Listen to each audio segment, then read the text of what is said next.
আজ রাত 12টায় আল নাসার এবং মেসির ইন্টার মায়ামির যে খেলাটা, সেখানে রোনালদোর ভক্তরা এবং মেসির ভক্তরা দৃঢ় আগ্রহী ছিল দুইজনের দুই সেরার খেলা দেখার জন্য, দ্বৈরথ দেখার জন্য। যেখানে রোনালদো ফ্যানদের জন্য একটু মন খারাপের কারণ হবে এখন,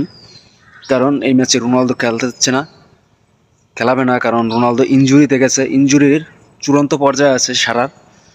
এর জন্য ক্লাবের যে স্বাস্থ্যের যে দায়িত্ব থাকে, সে সংবাদ সম্মেলনে ক্লিয়ার করছে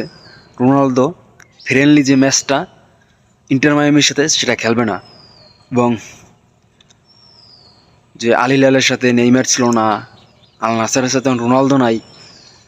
এই ফ্রেন্ডলি ম্যাচ একটা দ্বৈরথ, একটা সেরাদের লড়াই আমরা ফুটবল